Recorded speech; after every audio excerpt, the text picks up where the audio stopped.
Welcome, everyone. Today we are talking to authors and writers. This is the Ohio Writers Guild, and this is our podcast for March. And today we're going to be interviewing Dr. Cenell Boch. And is it Boch or Boch? Boch? Bach. Boch. Okay, I wanted to make sure I pronounced that correctly.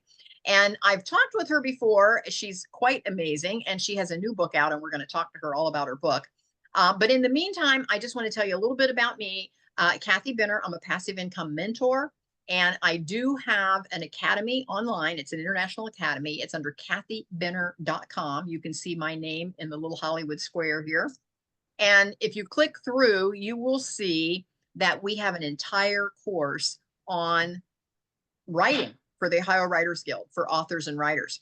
And one of the things that I want to mention today is that for all of you that are kind of new to writing or maybe new to this call, and you're thinking, oh, I've always wanted to write a book. And I don't know what the statistics are, but I saw not too long ago that something like 80% of the people say that they want to write a book, but they never do. And so that leaves those of us that are published in like the 20%. And look at the number of books that are out there. And so if 20% of the people are writing all those books, wow. So I encourage you to just simply start and see where it takes you and figure it out if you have that spark in you that you want to write. But one of the things that I want to talk about before we do our interview today is all of the different publishing routes. You can be traditionally published, you can be self-published, which is the total opposite spectrum, or you can choose one of the hybrid or vanity publishers in between, and there's 1,000,001 options. And so what I want to tell you to do is do your due diligence, make sure that you don't get scammed, because no matter what it is that we want to spend our money on, there is somebody out there these days that want to turn that into a scam. So be careful that you don't send money off unless you do your due diligence and make sure that it is an actual publishing house of some sort there. And again, we can get down into the weeds on all of the different variations, but I'm going to share my screen briefly and just show you how that might look. So bear with me just a moment. This is the Academy.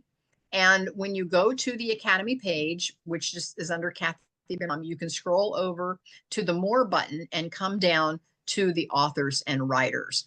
And when you click on the Authors and Writers section, which is where we are today, you can click here and look at all of our past replays of all of the interviews that we've done, and scroll down, and here is the actual course. I'm going to click on that. And this is where you can find all of the information. And these are the topics that are covered in the course. It's choosing a publishing route, which is what I've just mentioned today.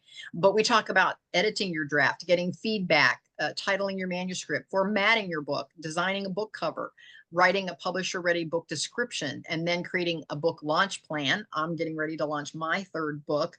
And Cenell, how many books do you have? Do you just have the one or more than one? Two. Okay. Two. I'm getting ready to launch my third one at the end of April.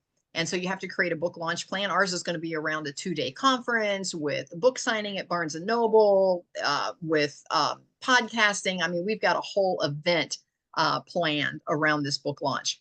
And then how to get your book to the online retailers, and then how to market to increase your sales. So you can click through. This is the registration link to be on the podcast, which is where we are today. And if you click through and register here, then Zoom will send you the actual meeting ID so that you can just click through and get on. So anyway, as we come down, I just want to show you where this is. And here is choosing a publishing route. And when we click on that, choosing the publishing route, it goes through the 3 main routes to publishing. It talks about how to do the traditional publishing, the self-publishing, and then the third way is the vanity presses or the hybrid publishing. I'm not going to read it to you. You can click through there and go through all the information. It spells it out in detail. It talks all about traditional publishing. So you can learn about that on your own. There's tons of information on the internet. There's information out on YouTube videos, tutorials on all of that. And then, of course, this course. So I just wanted to show you where it was so that you could get to it. if you are interested in diving a little deeper into that topic. But I don't want to take a lot of time today because I do want to give Sandy some time to talk about her writer's workshop. It is one of our tribe trips, and I encourage all of you on this call to sign up and see us at the writer's workshop. But I just want you to know that there's tons of information out there and that we are here to support you at wherever you want to go with your writing. So I'm going to send it over to Sandy, and I'm going to let her tell you a little bit about her writer's workshop. Sandy. Hi, thanks a lot, Kathy, always for letting me be here and being your part of your group. I love it. Hi, I direct a writer's workshop, have for this will be my 7th year. It's in the town of Yellow Springs, Ohio at the Mills Park Hotel. And it's a weekend long, and I always invite no more than 3 featured guests. So they run the weekend more or less, leading sessions, and they make themselves available to you. So if your question comes on a Friday evening when they're talking about how to pitch a book, or it comes to you on Sunday morning, they're there. They're there on Saturday, and they have to be uh, flexible enough to know enough about writing that they can lead more than one session. This year's featured guests include 2. One is Vicky Salvaggio. She is the owner of Storm Literary Agency, and she's an agent. It's my first time having a traditional publisher in the room. So it'll give that aspect, and I am sure traditional publishing has changed a lot over the years.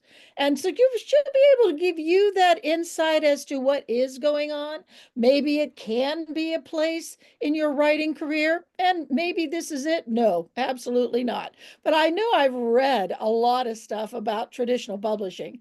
This is my chance personally just to hear it from someone who's in the business. That means she's an agent. She'll also be hearing book pitches. So if you have a book, it doesn't have to be all the way to the end, but you have to know how it ends. She'll be happy to hear your 10-minute pitch and talk about how to do that on that Friday night.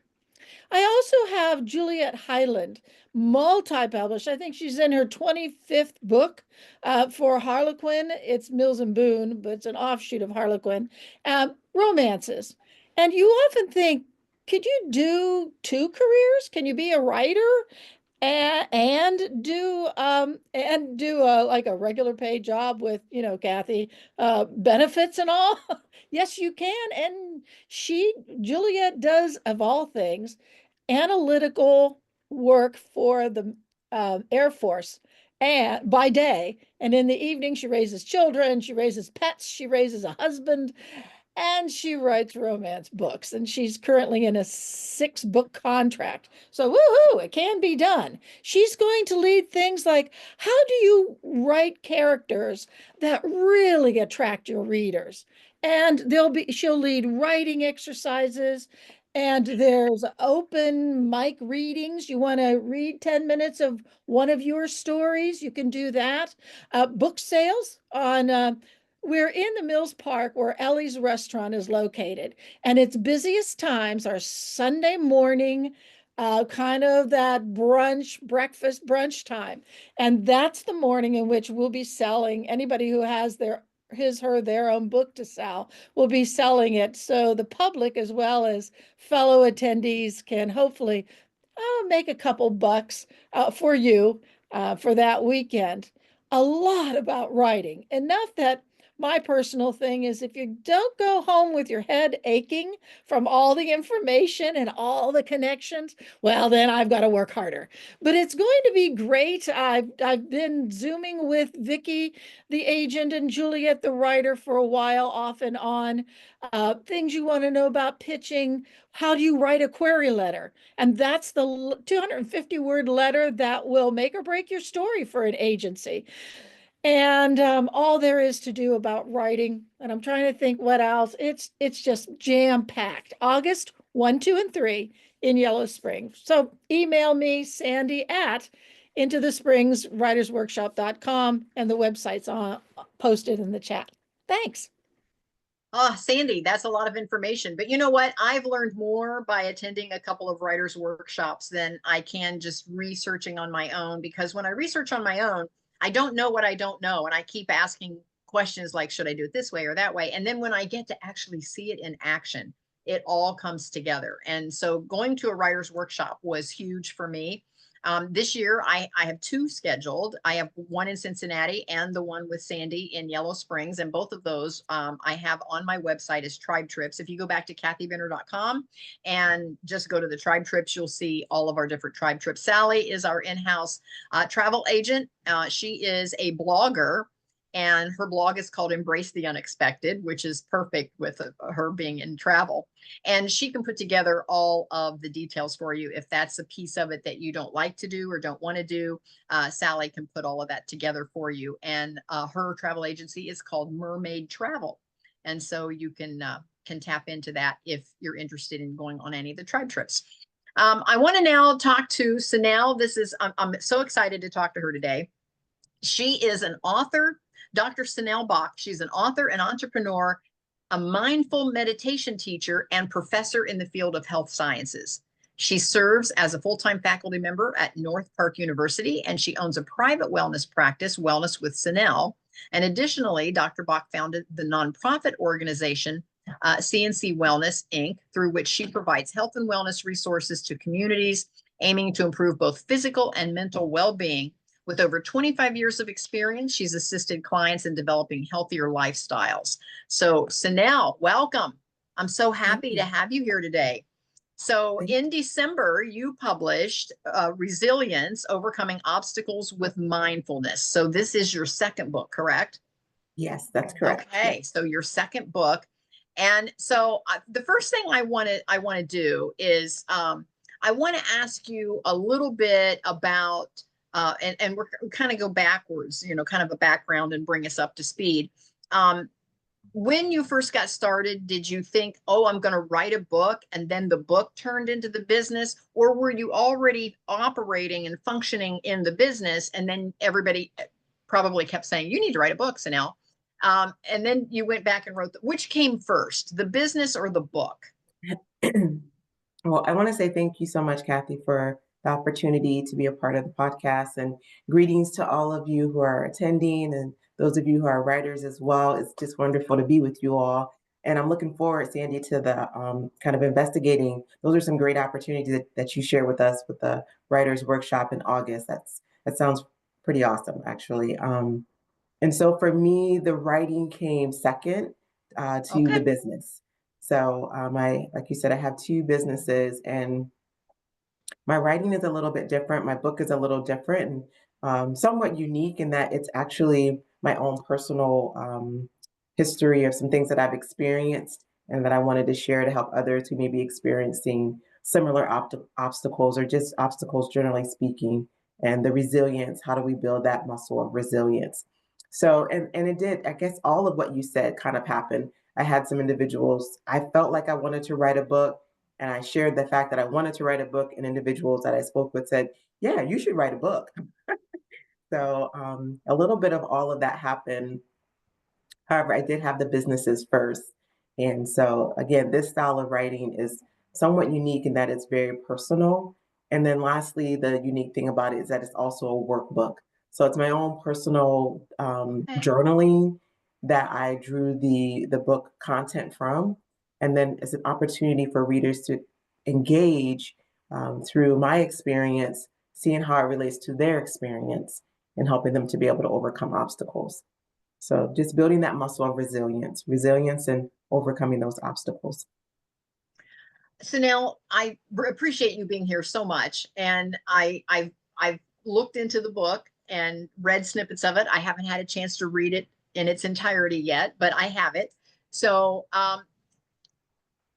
how did you, with having two businesses, how did you find time to actually write? That's one of the biggest things that I get from a lot of my students is they're like, how do you find time? are you one of the type of writers that you set aside, and I hear all kinds of variations, but some folks say, oh, I first get up in the morning and the first thing I do is I write for an hour before my day gets crazy. And some people say, no, I have to wait for the kids and the husband and everybody to go to bed, and then I can write when it's quiet. Did you have a system for your writing? How did that work for you? Yeah, so I'm really grateful to my editor and the publishing company, and I put the link to one way of purchasing the book is through the publishing company Word E. It's like the word word, and then it's three E's at the bottom or at the in the post, the word. So she really did help me a lot with kind of once I'd already had the book written. So I would probably say no, I didn't have dedicated time per se each week. What I did was I'm a professor, so my summers were a little more, a little lighter in the summer.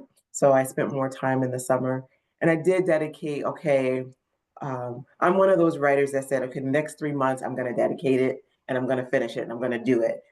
Some people, they write over a span of years. Some people, like me, they say, you know what, I want to complete this within this amount of time, whether it's 6 months, 9 months, 3 months. So I had already worked on one version of the book, but even when I wrote my first book, I did it within like 3 months, so it was pretty fast. Okay. And this book, it's somewhat of a redo of the first book. There's some similar content, so I was able to kind of utilize that technique and that strategy in revising that content to some extent in doing the second book. And then again, creating more of a workbook.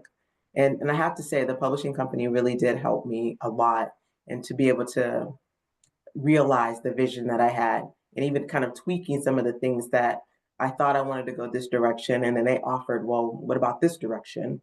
And so we were able to kind of come to um, some agreement on, yeah, that does sound really good. And that is a direction that I want to go. So I had some help, and I'm really grateful for them. And I hear that as well. Some of my students, especially, they're like, well, but an editor kind of makes you get away from what your original intent was in your writing, and sometimes that's good, and sometimes it isn't good. Did you find it hard to decide? And I'll say it this way: did you find it hard to decide when to put your anchor down and say, no, I don't want to change that? That's very important to my message. But then you were open to maybe modifying other things. Was that a hard thing for you to do? No, actually, Okay. it was quite easy for me because I'm also my personality and my nature is I'm a kind, generous person. Okay. And I say that, not braggadocious, but that's just who I am. I'm that person that shows up and wants to extend a helping hand. I want to help. I want to be of service. I'm more of that servant leader. Yep. And I'm also grounded in what I really want to get across as my message, to be able to be a blessing to those around me, to be a help to individuals who just really need that additional help. They need that additional support. They're already on the right track or the right path, but they just need some additional support. And I saw how my mentors did it for me. And there was a really hard point.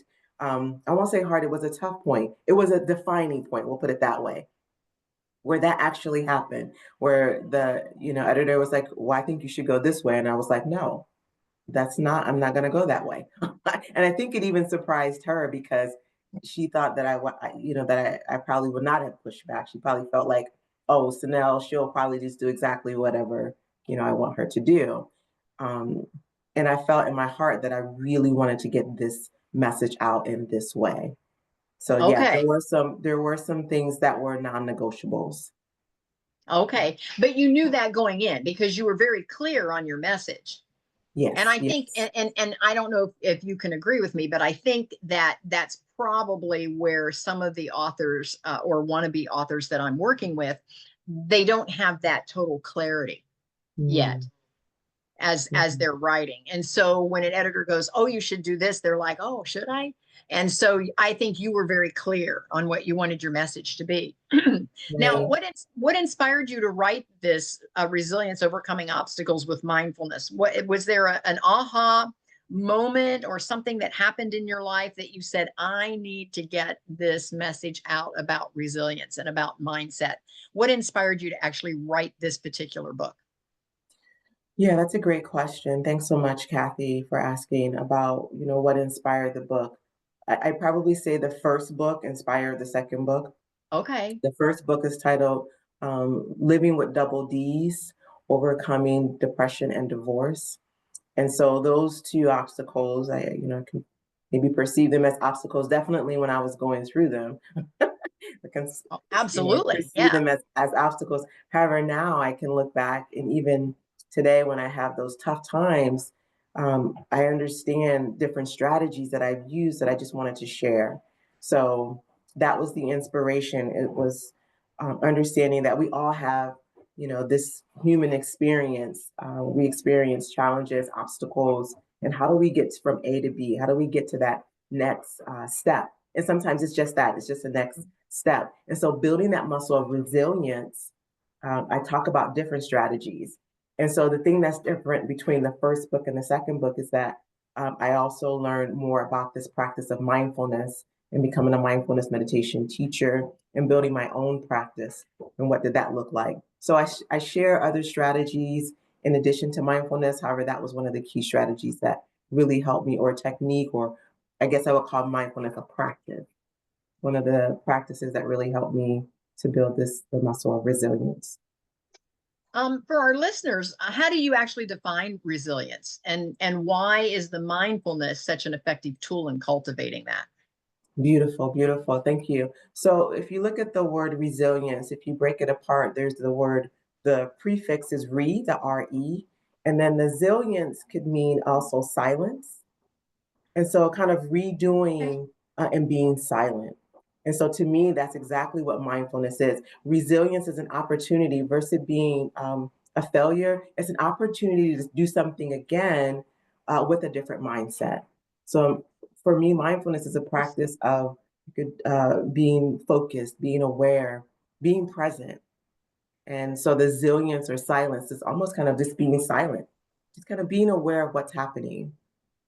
So if we can show up in that mindset, okay, this is an opportunity for me to redo from a place of awareness, from a place of presence, it can really change the way we look at things.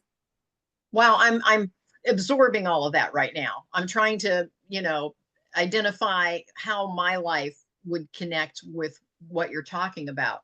Mm. Can you elaborate on some of the practical tools and techniques that you discuss in the book? Sure. So mindfulness is just one tool. So I'll spend some time on mindfulness. However, before I do that, there's some other tools. I'm a health scientist, so I talk about good sleep, exercise, or physical activity, simply acts of self-compassion, like taking a drink of water when you really need it. That's a simple act of self-compassion. I know that I'm thirsty, but I'm so busy, I'll get to it later. Just taking that moment to pause and providing the body what we need. So good sleep, exercise, good nutrition are other things that I talk about. And I also, of course, talk about mindfulness. The practice of mindfulness involves three things: our intention, our attention, and our attitude. Okay. Our intention, our attention, where's our attention, and what is our attitude? So as we are faced with these various obstacles, the practice of mindfulness is a really powerful practice. It's the power of what is our intention, where is our attention, and what is our attitude. So yeah, so those are some ways that I've been able to utilize. Um, again, if we go back to the book and how I approached writing the book, what was my Mhm. intention? My intention is to get a message out, to be a blessing to millions all over the world. That's my intention. Where is my attention? As I was writing the book, my attention was on, okay, let's get this chapter done, or let's get this section finished.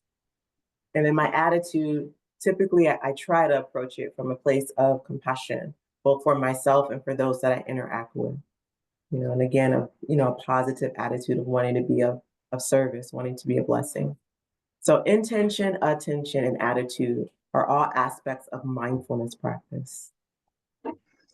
Wow. I'm absorbing. I love all of this. you talk about daily writing prompts and like introspective questions. How does that contribute to building this resilience? Yeah, again, beautiful. Well, it's interesting because the brain, if we think about the neuroscience, again, as a health scientist and PhD in investigating how mindfulness can help reduce stress, it can help improve self-compassion. There's some things that happen in our brain. Our brain, I know you probably heard this word before, neuroplasticity, where our Hmm. brain can actually change and grow. And so mindfulness kind of helps them that pattern of change in a positive way. It kind of helps us switch from the fight or flight brain. I'm kind of pointing to the back or the side of my brain to the front, to our prefrontal cortex, which is the logical thinking brain. And so doing things like a writing prompt can kind of help slow us down. It drops us into our parasympathetic system, which is part of the central nervous system. It helps us to feel more grounded, more settled. And it gives us time for that introspection. What am I really feeling? What's really happening here? And how might I change when I approach this in the future? And how might I change right now? So the writing prompts is just an opportunity. It's an opportunity for self-reflection or that introspection. And it's also an opportunity to kind of, again, give us some time to slow down. Okay. Yeah, yeah. Interesting. Very, very interesting. Can you share an example of a short story from the book that illustrates connecting with one's true source? You talked about true source in the book. Yes, yes. There's one part of the book, again, the book is interesting in that they're my own personal experiences. So I do sometimes get a little emotional when someone asks me to do a reading from the book because it is kind of like I'm reliving some parts of that. Mhm. But one part, or several parts actually, um, I talk about staying connected to source. I call it God. Some people call it universe, creator, Allah. So being able to know that there's a there's a connection there that we can drop into, and it's really a remembrance. I think for many of us, if not most of us, we know, like there's a knowing inside of us. And if you don't know, then you might look into the eyes of a baby, and you can kind of connect. There's a sense of there's something bigger happening here, or you look at a flower or a bud and then you see the flower kind of pop open. Like there's something going on here. Like I had nothing to do with that. It just happened. Those are reminders for us of that source, that sense of connection to something bigger, greater that's going on, not only in us, but around us. And I even talk about from the microscopic to the macroscopic, to something as small as an ant, to something that's as grand as the galaxies. There's a connection. And so um, some of the things that have happened in my life, again, like the depression I talk about in the book, I worked on a PhD. This was the third PhD. The first one, I went through some depression. I didn't complete it successfully. That was really hard. The second one, I went through a divorce, and that was really, really, traumatic. No one gets married to get divorced, so it was a very traumatic experience. And through both of those, I did kind of come back. During those two experiences, I really came back to a sense of prayer. That was my strategy. That was my technique of overcoming those obstacles was prayer. And I love, just a little side note, how one of my mentors say that prayer is us talking to God and meditation is the listening. So when I think about mindfulness meditation as a tool or strategy or practice of helping us overcome obstacles, I feel like it's an opportunity for us to be able to sink in, to become silent, and to just listen. And you can hear, you can see the trees might talk to you. And I don't mean like physically talking, but just being that aware. A flower might speak to us. Something happening in nature helps us to feel that sense of groundedness and connection. Sorry, I went on a bit of a tangent there. You asked me. No, no, I love it because my next question was, what role does spirituality play in the journey toward resilience, according to your perspective? And I think you shared some of that. Yeah, So no, I love that because I think we all have our own ways of feeling grounded and connected, and so I really appreciate that. How can readers apply the concepts in your book to navigate just everyday challenges? Nothing maybe as big as a divorce or something that large, but just everyday challenges. How can the book help them? Yeah, that's a great question. Also, you have great questions, Kathy. Well, and it depends on if you see, I don't know that we necessarily define our writing practice or our writing experience as an obstacle, but we might feel like, really, I really want to do this, and it's becoming challenging to get to the next chapter. And so, what I'd invite them to do is, if it's mindfulness, if it's just being present in the moment, taking a few deep breaths, or if it's the physical activity strategy, whatever strategy in the book speaks to them, I would invite them to do it and be consistent with it, because it's building a muscle of helping them to find that clarity and to overcome that obstacle. So of course, I enjoy the practice of mindfulness and sharing that. However, there's also some other strategies that'll help us build our resilience, our ability to redo, to continue to move forward, and to do that from a place of presence and clarity. So, I appreciate that. For some of those that are listening maybe to this even later, whether you're on the call now or listening to the replay, and they haven't read the book and they're just now learning about you for the first time, can you describe some of those strategies oh, sure. so that they know what it is that when we talk about strategies, they know what we're talking about? Sure, sure. So again, I'm Dr. Cenell Boch. I'm a health scientist, and a professor and writer and speaker, and I'm also a coach. And so when I talk about strategies, particularly when we're feeling kind of, again, in that heightened state, it could be, so what happens neurologically, from a neuroscience perspective, we have different parts of our body called the sympathetic and parasympathetic system. The sympathetic system is our fight or flight. If we feel threatened, then we're wired as part of our humanness, as part of our biology, to either fight, flight, or we may just shut down. So we're either going to fight, we're going to run away, or we're going to shut down. And this is really crucial. This was a survival mechanism, and still is a survival mechanism for us in our primitive days, to be able to fight off a bear or a lion. However, today it's not so much a bear or a lion. It's more of, I'm supposed to be writing, I have a deadline, or I have this thing going on at work, or I have this family issue that I'm dealing with, or I have this emotional trauma that I'm dealing with on a personal level. So all of those mechanisms can still activate that sympathetic nervous system.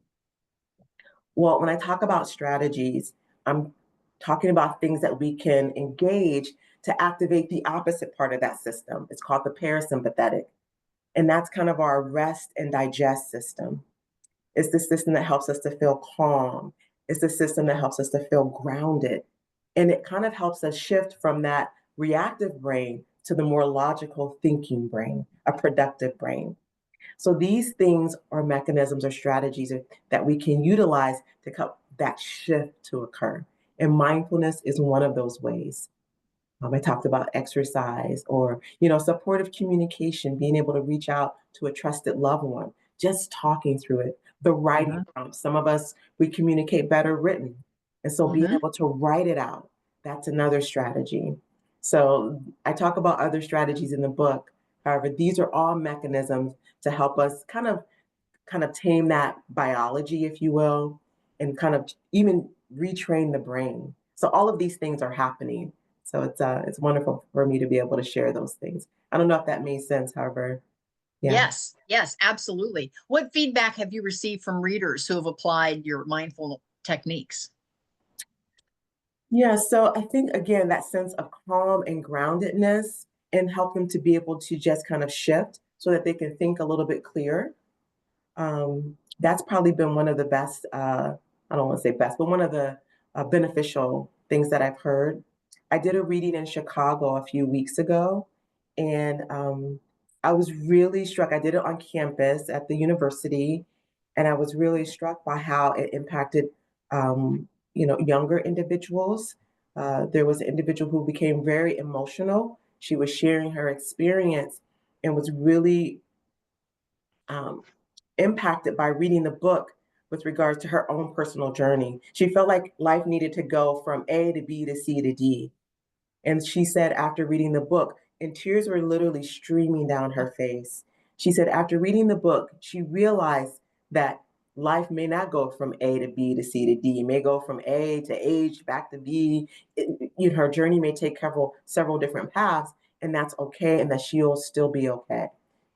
She said me being vulnerable for her helped her to realize that even if she goes on a detour, that she'll still be okay. So that was really powerful for me to hear from, a 19, 20, 21-year-old who was moving from her degree to the Absolutely. next phase of her life, that it had a powerful impact. So That is very powerful, Cenell. Thank you so much for sharing that. Are there any additional resources or practices that you recommend to those looking to deepen their resilience? there's, like you said, about the different opportunities for writing. There's a million and one. I feel like there's a million and one ways that we can deepen our resilience. And I'm really blessed to put out resilience, overcoming obstacles with mindfulness as one way to do that. Resilience is a muscle, much like exercise. I would just offer that individuals find one that resonates with them and continue to practice it. So it's not so much what I recommend, it's really what resonates with you to help continue to build your muscle of resilience. And I talk about several strategies. Again, whatever strategy resonates with you to help build that resilience to overcome obstacles, mindfulness may be one. There may be other strategies, exercise, good sleep, either verbal or written communication, good nutrition, again, so all of those things can help. So I guess the better question, and when I coach individuals too, is I think we kind of know, and sometimes it's just needing that extra support to continue those things that we know are beneficial. And every once in a while, something like a mindfulness practice, we might come across something new that we Mhm. don't know and that we want to explore and investigate. So that would probably be my offering. Those things that you know have been beneficial and they resonate, continue to practice those. And something like mindfulness that's new, maybe explore it. Good points. Yes, I love all of that. Let's circle back to you being the author. Once you had your manuscript and you found your editor, how did you decide in that publishing spectrum of traditional versus self-publishing versus one of the hybrid or vanity presses? How did you decide where you were going to get published? I had some help, to be honest. I had some help. I had a family member who knew the editor of the company that I published with. And she said, I think this would be a really great fit. And it was funny because Okay. that family member is still working on writing her book.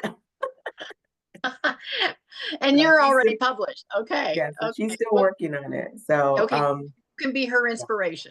yes, absolutely, absolutely. Actually, I talked to her about that, maybe co-authoring, because it's just one of those things where she talks to me about it, she'll put it back on the shelf, and she'll forget about it until like 2 months later. I'm like, what's going on with your book? And then life happens, right? She has responsibilities and other things that come up. So I understand why she is where she is. However, again, the intention, the attention, and the attitude. So Mhm. where is your attention? What is your intention? And what is your attitude? That's why I love the practice of mindfulness. It kind of brings us back, full circle into what are we actually trying to accomplish? And where is our attention? So Mhm. yeah, yeah. Exactly. Exactly. I love that. And so am I to assume just from your conversation that this is one of the hybrid publishers? It's not one of the big traditional publishers. It's a hybrid where you had to pay at Yes. some level, and then they came with a menu on this is what you get for what you're paying for. And Yeah, yeah. I okay, think she's I think and it's that's how that classified. I think it's still classified as self-publishing though. Yeah, I think if you look at their website on the Wordy website, I think it's still classified as self-publishing. However, they do provide it's a hybrid. Yeah. the editing and there's no marketing. The marketing is all on the author and I still have the rights to the book. So I guess I don't understand exactly what you mean by hybrid. Maybe there's different, like you said. No, again, that's exactly what you're describing, is that you're self-published, but you had help from this publishing company Yeah. with the editing piece and actually getting the whole project put together with the cover and the ISBN number and getting it uploaded into Barnes and Noble. And it's all those things, because again, there's such a variety of skill sets that come into publishing. I mean, are you good at graphic design? Are you good at, at the technical piece, or are you good at the writing piece? Are you good at the editing piece? I mean, there's so many parts and pieces to getting a book out there that, I don't feel that we all can be, specialist in every one of those fields. And so there's nothing wrong with paying for some help to get across the finish line on some of those, because again, I don't know about you, but when I read a really good book, I never sit down, and I do now because I'm published, but in the past, I've never sat down and thought, I wonder who they paid to help them get this book across the, I've never even paid attention to that as a reader. And so most of your readers as well are not going to pay any attention to that. But as an author and a writer, then you do need to make some of those decisions on what is it that you want to really, really, really be good at. What do you have time to be good at? And what is it that you want to pay someone else that's already good at to do for you? And so, again, back to my original conversation when we started the call, there's just so many parts and pieces that there are some scammers that have gotten into that field of publishing, and you may not get what you pay for. So I think that's where you have to have some good referrals. And Cenell, like you said, it was referred to you from a family member that already knew about this publisher, and so it was a good experience for you. Yeah, absolutely. Absolutely great experience. And the first book that I published, it was an okay experience. It was with a publishing company called Book Baby. And, a friend had told me about it, and I did a little research. And however, this second publication, I think to me, it was, I'm just so grateful for the editors and the whole team. They just did they did a really great job. And I also did some research there. I know it's the same company that published Cheryl Lee Rolfe, and just some people that I respect and, know from a distance, not that I know her up close, but so yeah, this company I was excited to work with, and they've done an exceptional job. So yeah. But what I hear you saying is that you did your due diligence before you made the decision to go with them. So good to know.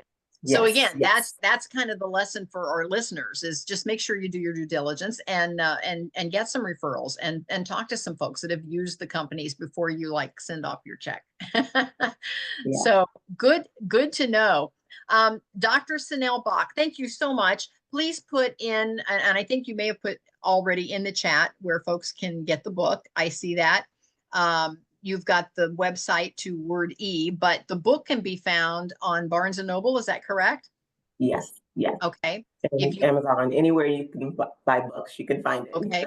And where can folks connect with you if they want to learn more about what you're doing and your coaching? Do you have a website that you could put over in the chat for everyone so that folks can connect with you? We would love. Wellnesswithcenell.com is my website. Wellness with Cenell. Okay, wellnesswithcenell.com. And she put that over there in the chat. You can see that for everyone. And I want to open it up now for any questions. Does anybody have any questions for Cenell? Comments, aha moments? I do, if no one else does. Yes. Sandy, go ahead. One, I love the term self-compassion. I always often think of people say, oh, Sandy, you're such a compassionate person. But it's like I'm giving it to someone else. There's a lot of energy that you use up when you are compassionate for other people. And that's sometimes when everybody's in bed and this is your writing time. It's mostly like you find time to go to sleep, or you find time to watch some crazy show on TV, because the self-compassion has gone to bed. You are tired, or no one gave you permission to be compassionate with yourself and saying, okay, watch a few minutes of TV, but then you go and write your book. You're going to feel so much better about yourself when you do. So I'm going to play around with that term self-compassion a lot lately. And the other one, dealing with writing. I'm meeting two new writers this evening in a little writers group, and this one gal has been writing a bit, but doesn't think she's very good at all. And I like the idea of what resonates with you. And sometimes we have to have, it's nice if you have outside individuals who recognize it before or have to point it out to you. And she could tell a really great story. It usually deals with food because she's a chef. And but that's what resonates with her. And I am going to take that term and say, come on, use that. Trust yourself. If it's resonating with you, and like you had to find through your book, how do I express what's inside here so other people can identify and say, oh my gosh, I could use that, or I could adapt that. And I'm going to use the word resonate. It's similar to a writing style. And don't let the idea like, oh, who's going to like this? If you feel like it resonates with yourself, chances are it's going to Mhm. find the audience that resonates as well. So thank you. You have made my afternoon because I will sound so smart by taking some of your ideas. So thank you very much, Cenell. Oh, Sandy, thank Absolutely. you. Thank you for My that. pleasure. My That pleasure. I tell my students all the time, be authentic and your tribe will find you. Yeah, they will. And so again, that just is right in line. What resonates with you will resonate with your readers because that's your tribe and they will find you. So yes, great stuff. Thank you, Sandy. Anyone else have any comments, aha moments, questions for Dr. Cenell Boch? I love that intention, attention. I love that. That's You know, I think that's very powerful. Resonating, I think, is so powerful. So, no, thank you for this, Kathy, and thank you for this Dr. Bob. This was amazing. So, Yeah. fantastic. I'm gonna Now, utilize these principles. I was like texting my mom, certain things that you were saying, like prayer is talking to God, meditation is listening to God. There was some gems in yeah. that treasure chest that you were sharing, so I really appreciate it. So, Yeah. thank you. My heart's yours. Thank you so much. Quincy, thank you so much for sharing. We appreciate you being here today. And Cenell, just so you know, he has 5 books. Yeah, so he's accomplished the writing and publishing. So he has 5 books out there. So good to know. I didn't know that about him until today. So that's good.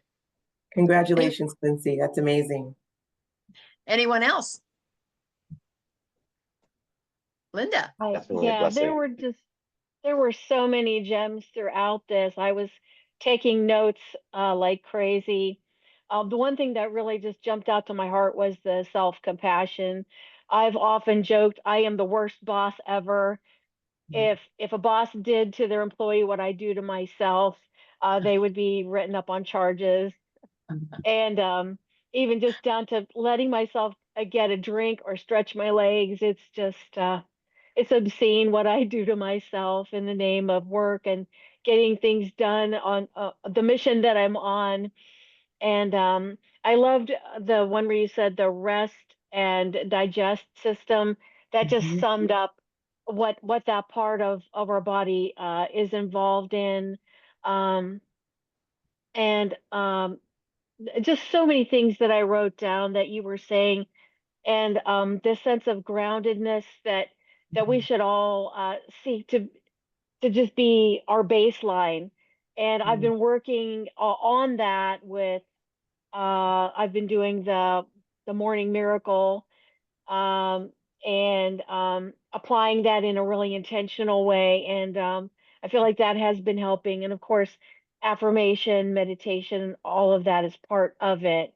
So thank you so much for being here today. And I look forward to checking out your book. Thank you. Thanks so much. It's my pleasure. Thank you all. Thank you, Yeah. Linda. Anyone else?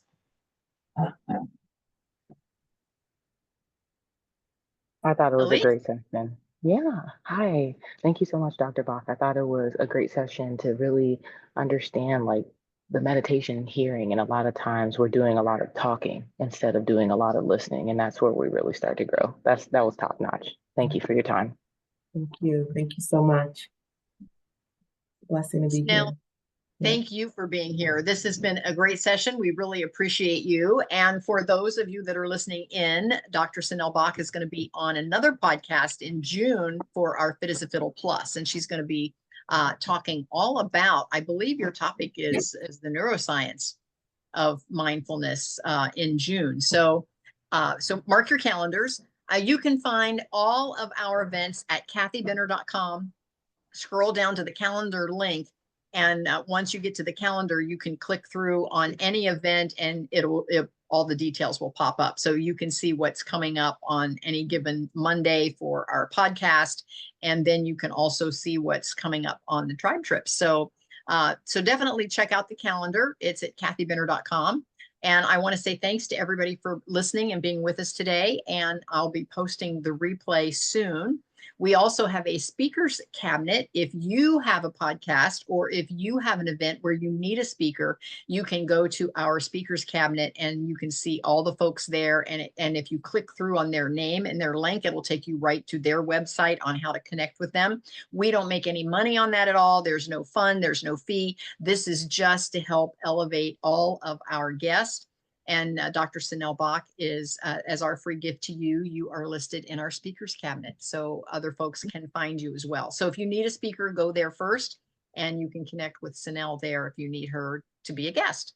So with that, we are going to say goodbye for today. This has been a great call. I appreciate everyone and we'll see everybody next time. Bye, everyone.